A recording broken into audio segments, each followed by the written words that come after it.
Welcome back, everybody. Hope you're all feeling refreshed after the break.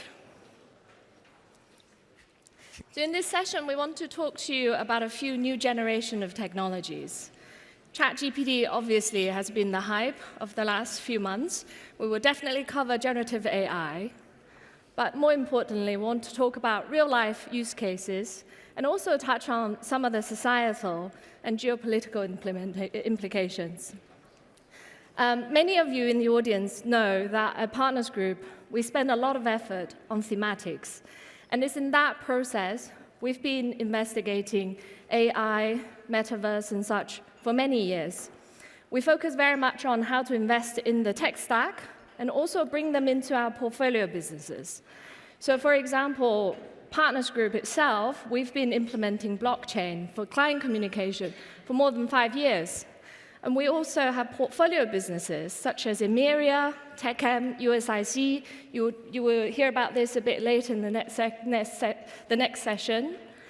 These businesses have been leveraging machine learning for things like predictive maintenance, improving service qualities, and also setting up brand new business lines. So of course, all of us have our views around how these technologies will evolve into the future. We want to kick off this session with some of our own hypotheses.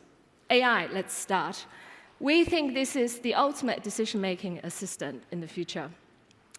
Applications such as customer service chatbot, auto content generation, these are hitting the enterprise much faster than many expect, perhaps in months. We also think that some of the first adopters are likely going to be low consequence of failure type of situations. So think internal enterprise functions. Infrastructure providers such as data center, such as chip makers, no doubt will benefit as second-order exposure. But we don't think all of the application makers have the right to win. We're rather like those folks that have control of workflow or unique sets of data. They will build the strongest moat. The panel will also touch on metaverse, blockchain, and a few other technologies. These are further out, and no doubt will go through a lot of peaks and troughs along the hype cycle. But nonetheless, we think they offer a lot of potential. Metaverse, for example, we see this as the future front end, offering lots of exciting new ways of interacting with customers. And blockchain, or rather decentralized ledger, we see ultimately it being the new infrastructure backbone for information exchange, but much more massive, much more private, and much more secure. So these are just some of our views on the technologies. Let's now hear from our panelist, Dr. Pippa Malmgren. It's so good to have you with us again. Thank you.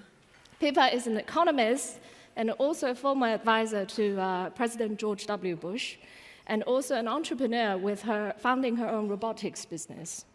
And we have Matthew Griffin with us today as well, award-winning futurist and proud father of a 10-year-old who's recently co-authored a book with artificial intelligence. So as promised, let's start with some of the applications. Matthew, if I could. So if we're having a look at artificial intelligence, I mean, overall, basically, you've got two trends. You can use artificial intelligence to automate a job or a task. However, when you automate a job or a task and you put a fancy behavioral interface over the front of it, like we see with ChatGPT, where really the natural interface is actually the big innovation here, then all of a sudden you democratize access to that job or that task for everybody else. So where Google democratized access to information, AIs that automate jobs and tasks automate access and democratize access to skills. So for example, the book that my son wrote using ChatGPT, he's 10. It would normally take you, what, a couple of months to write a book? Took 20 minutes. We used Midjourney to illustrate it. Took 6 hours. Text to image. It was 8 hours to format in Adobe InDesign. By the end of the day, we were selling it. 2 weeks later, we've made £10,000 for charity. So when we have a look at applications, we can move beyond some of these. There is a whole class called creative machines, because Caden, using Midjourney, designed a trainer. So we can now convert that 2D image of a running shoe into a 3D render, push it to a 3D printer at either an Adidas store or a UPS depot, and it prints it off. So we have artificial intelligences that increasingly are based on technologies like generative artificial intelligence that are helping design the next generation Airbuses, new drugs, new rockets with hyperganic, all kinds of different things, chips with Google. What about, so we see that your son has already written this book, which is absolutely amazing consumer use case of AI. What about the enterprise? So if we look at the businesses that we own here and the folks have invested in, how can they leverage this technology? So it's a great question. So when you have a look at the enterprise, so enterprise is very different to consumer, because when you start embedding artificial intelligence like generative AI into an enterprise, you assume some form of responsibility and liability for the content that it produces. So with a lot of the enterprises that I work with, they are focusing these tools internally, because if these things go wrong, then it's awful, but it's an internal problem. If you use these tools to, for example, generate reports that are inaccurate and you push those to client-facing, if you push those client-facing, then the clients can say, well, we based our investment advice on this report that you didn't actually vet, and we're going to sue you. So when we have a look at enterprise use cases, these are really where these tools can help you augment your decision-making, but also augment your work. So for example, if we take, for example, the Salesforce example, very basic example, but you sit down in front of a computer. Now, if you're a sales guy, traditionally you'd go, I've got to hit a target, and I've got to call a bunch of people. When we talk about using technology to augment the human workforce, these AIs can say, look, I know that you've got 20% of your target to go. I know that you sell these products. Jeff from Walmart tweeted that he loves public cloud. He also likes cats. I've put together an email for you or a call script, and by the way, he's over here today. Go and get him. So what happens when you start using artificial intelligence, which gives you access to all the world's knowledge? You can give ChatGPT a split brain. That's a fun conversation for maybe later. It's already hallucinating. You can have access to different democratized skills. So what happens when the only thing that you have access to is all the world's information and all the world's skills? How do you augment your workforce? How do you change basically your personal lives basically to embrace entrepreneurship? How do you live in a world where what you imagine you can bring real? I mean, this is a really fascinating topic on the future of work. I'm sure all of us are thinking about this over the last few months.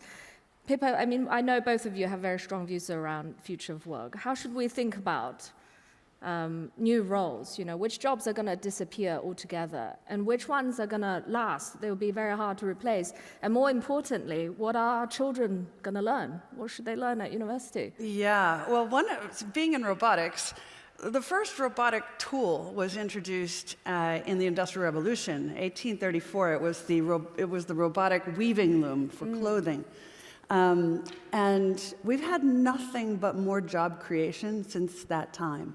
So this idea that automation and robotics kills jobs just doesn't add up. What it is what we talked about this morning, is fear of change. Absolutely. And what we're in is an incredible period of history when it comes to the pace of change. And to that end, I would say, by the way, this week, or this last 2 weeks, with all the events happening with Silicon Valley Bank and private equity, I think we're going to look back at this moment and say, this was a watershed, wonderful moment for the private equity world, because instead of all the capital being locked up in Silicon Valley, it's about to spread. And it's not just going to go to other hands, it's going to go to other geographies. And we're also going to see spillover into completely new areas of investment. And the key point I would love to make on this is, I think the private equity world is totally drunk on SaaS models. And they do not understand that what this introduces, what AI brings along with a lot of other innovation, is a world where I think we're going to be driven by what I would call shardware. Shardware is where hardware and software interface.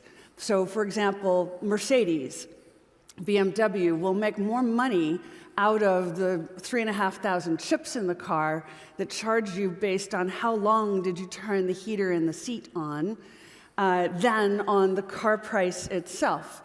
And this is going to expand really radically as we get into certain new sectors. And the sector that I really want to talk about that I think will influence every single one of you and every single business you're invested in or running, and that is what's happening in space.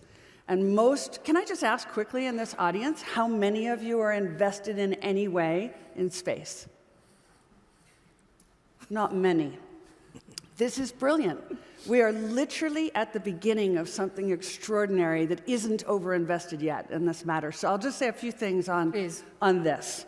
Why is it that we're in this massive space race, particularly between the US and China? Number one, because we genuinely believe we're going to have access to unlimited cheap power.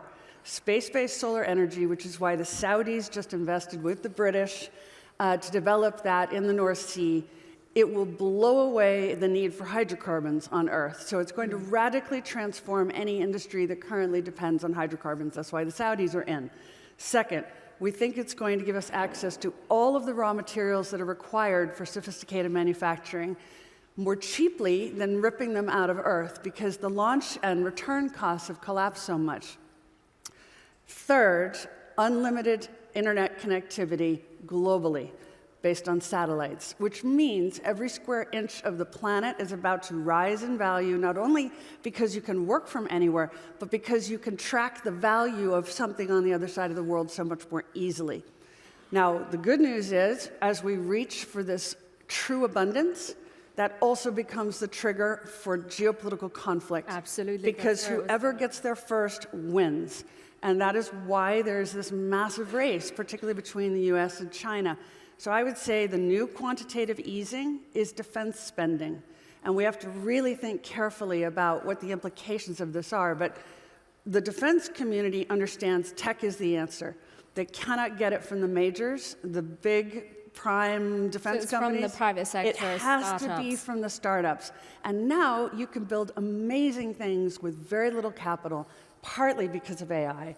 And so I guess they're in shortage of capital these days. The thing is, the best companies, Jeff Bezos says at Amazon, his best performing divisions are always the ones with the least capital, because it forces you to use imagination and creativity. That is what's going to pay, not who raised the most money. Do you care to put some timeline on it? Because we sort of, maybe 5-10 years ago, we had a bit of a start in space, right? Tesla kind of, and Blue Origin got everybody's imagination going. But then, things slowed down a bit. What sort of time frame are we looking? So the people building the new space-based solar power prototypes tell me they will be totally up and running within about 2.5 years. The moment the market sees that it's real, I mean, Airbus did the first test recently. I was just with their senior management. We know it works. Can it be commercialized? We'll see it in 2.5 years. The moment people actually see it, then they're like, wait, I have to completely change the valuation of everything that's in the hydrocarbon space because of this. Yeah. So I don't think we're talking, this is no longer science fiction. We're in a world where this is science fact. And science fact, as we were saying before, is more exciting than science fiction. And our own inability to comprehend this, because we're too busy doing what we do all day long, and don't look up and see what is on the horizon, just leaves you in a vulnerable position. Well, this is the thing, right? So, Matthew, I wanted to ask you this timeline question, because look at, those of you that, saw the news feed, ChatGPT 4 was launched last night when we were having dinner. And this is 4 months after the first version, and apparently can do amazing things. Can you help us just to, get a grasp of the speed of innovation here? Yeah. When can we see AI writing an entire program or an app? Or even more so, when is AI going to run the accounting department? So when we have a look at artificial intelligence, so generative artificial intelligence, I've been tracking it for 10 years. It's not a flash in the pan. That's it. I wrote a book on it 4 years ago and everything else. So when we actually have a look at the speed, of change, we're almost in the space where today we can actually change the entire global financial system today. By today. like in 24 hours. A very quick example of that is when we have a look at the planet, basically we have 4 billion people connected. If you're a digitally connected society, then Facebook in June 2019 released Libra. Now, when you have a look at Libra, if the regulators had actually gone, yes, we'll let you release this, which they didn't, conversation in itself, then Mark Zuckerberg could have conceivably had up to 2 billion people using Libra by the end of the day. Now, in the words of the chairman of the People's Bank of China, the Bank of England, the European Central Bank, the US Fed, that would have changed the global financial services system overnight, as well as actually made Facebook one of the largest forex countries on the planet. So when we have a look at the pace of change, digital change basically is incredibly fast. Because what we have is we have faster computers, basically we have money pouring in, we have interest, we have urgency. So naturally we move from GPT-3 to GPT-4 quicker. Because suddenly there's this, wow, look, what have we got? Yeah, we've got this amazing thing. Yeah, let's see if we can actually really blow it up, dominate the market, change and disrupt industries. But when we actually have a look at the physical markets as well. So a little while ago, Under Armour would normally take about 2 years to go from a design of a trainer to actually having that trainer on the shelf.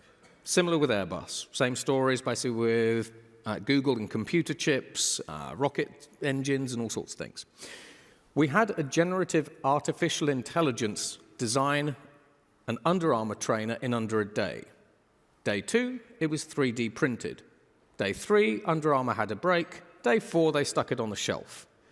So where we think the rate of digital acceleration and innovation is getting faster, the rate at which we can produce physical products and things is also accelerating. Toyota used an artificial intelligence. A lot faster. Pippa, perhaps you have also a perspective. Well, just to say, the reason the regulators didn't give approval is because they said, we want to be that country. So again, everyone in this audience is going to have to get their head around the introduction of central bank digital currency, meaning sovereigns are digitizing their money. Now, this is important because this is not like a sideline issue. What it means is you're going to get a text message in your phone, and it's going to say, if you register, you can have $1,000, figure the number. None of us in this group will care, but the average person, that's a lot of money. So they're going to say, yeah, I want that free cash, and they're going to put their details in. Now, everything on that phone becomes accessible to government, and that'll be the same for every company. All your internal stuff becomes part of a broader database. Now, why does government want this? Because more visibility of what's actually happening in the economy, more connectivity. But it means that allocation of capital will be different. So in the past, when we had crises and government allocated to banks with quantitative easing, I would say in future they're going to allocate to entities that have true power. That could be a partners group begins to be the entity that government designates. If we give them the capital, they will be able to appropriately spread it around. So the instrument shifts the balance of power. The instrument of monetary policy making essentially becomes a lot more of a precision surgery rather than sledgehammer, which we're all 100%. Suffering from these days. 100%. And also, let's be clear, Silicon Valley Bank was the first digital run on a bank in history. That's why they couldn't deal with it. It was so fast. So the speed at which this is moving is quick, and that's why digital sovereign money is coming much faster than we think. Also, just quickly on the CBDCs. 1 minute. It allows, so CBDCs will allow you to understand what is going on in your entire economy at the granular level instantly, which means that if you want to boost sales of coffee in Shanghai, basically you can suddenly put a policy in force that reduces tax. Yeah. So you have real-time policy monitoring 100%. and policy development. Look, this has been such a fascinating discussion. I've got so many more questions for you, but I want to give our audience a chance to also participate. So I will put in one last one, and my colleague Angelique and Joyce will be sending the mics around, so get your questions ready. I mean, Pippa, you've walked the halls of government, and these topics that we've just talked about, are lawmakers looking at it? Are they talking about it? What role do they anticipate themselves to play? Bottom line is government will always be miles behind on any of these important issues. They can't keep up, which is why our role in, for example, the private equity world is so much more than just meeting our own bottom line. you have greater power and voice than you realize to influence how things end up. And right now, we are through capital allocation. Through capital allocation. Right now, business building. as a very key example, we have the US and China becoming increasingly hostile with each other. We are on the brink of the US doing what they call a reverse CFIUS. CFIUS is basically a policy that says China can't invest in critical industries in the US without government approval. I think the US is about to turn it around and say no American can invest in China without getting approval, which is effectively a sanction. Yeah. Now, this is all terrible for all of us, because at the end of the day, if we can't figure out a way to get 1 billion Chinese workers truly integrated into the world economy so they can have a better future, and I will add, perhaps controversially, if we can't figure out how to get the Russian economy integrated into the world economy, we will continue to head on a path to conflict. Now, conflict, like I said, will be the new source of spending. So as you start to see, companies will get money because they're inventing things that are useful for conflict. But is that what we really want? That's not one use case we don't really It's not. So I think you have to think about this instead of just automatically going along with looking for wherever's the best bottom line. You have a role to play in this. Absolutely. Shall we shift over to the audience? Any questions? Please put your hand up. Angelique on this side. Gentleman in the Hawaiian shirt, please. With the, I guess, societal implications of some roles not existing in the future, government's response to that, will it just work to sort of a Black Mirror scenario where we get on a push bike and we ride really fast, or? So shall I take that? Please, Matthew. So it's a good question. So I sat down with the ministers at the UK Department of Work and Pensions, so with all G20 governments on future work and everything else. Honestly, the conversations I have with government, basically when you start showing them some of these technologies, what they can do when we talk about the automation of tasks and skills, but also the democratization of tasks and skills, I've had the strategy teams of governments going, so what do we do? Literally is the first question. And I'm like, you should already kind of have a point of view. So governments basically are still kind of stuck in this universal basic income space. That's what they're generally thinking of. But when we actually have a look at artificial intelligence, AI is the tractor, it's the loom, it's the printing press. As a worker or as a society, basically, you can be the people that get put out of work by AI, or the tractor. Or you can be the people who turn yourselves into the CEO of John Deere. We actually have a path. I mean, the way, if you have job automation, you take someone who's doing this and you retrain them to do this. And we have a way to do this. That's a conversation on future of education, education and training and learning and development. But we actually know how to take people from one career and put them into this. Accenture automated 17,000 jobs, didn't make a single person redundant. We know how to move entire workforces from here to here. Actually, and I would add to this, in manufacturing, so I'm part of a company that's been building in the metaverse space for 20 years. And one of their main tasks now is working with major manufacturers to manufacture in the digital space before a single rivet and piece of metal ever come together. And when it comes to space, humans are not going to be in space. We're going to have people literally working here on Earth building things up there, because your ability to do things from remote distances is so extraordinary. So you imagine the surgeon who can now conduct a surgery with more efficacy, more accuracy from the other side of the world. You can do the same thing in manufacturing. So suddenly what you're talking about is not a world where people don't have jobs. It's a world where the best and the brightest anywhere in the world can come together to create something anywhere else. It ups the game. It totally ups the game. Absolutely. And as an example, I like the company Hopin, which is like Zoom, but has more bells and whistles. Zoom has come together. They literally never met. They were an idea in 2019. Today, last time I looked, they were worth $8 billion US. The team have never met. They don't come together. And finally on this, just to really bring it home, you don't have to incorporate anymore. Now that we're in the digital space, Right. we can use smart contracts. Now, absolutely. think about this, guys. If you can't incorporate, you're not going to issue shares, you're not going to issue debt, there's nothing for all you private equity folks to buy.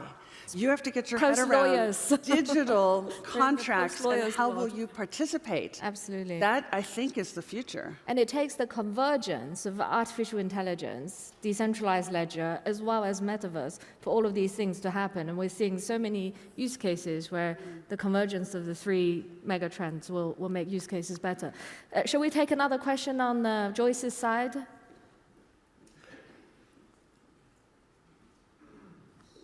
Middle of the room, left of the room.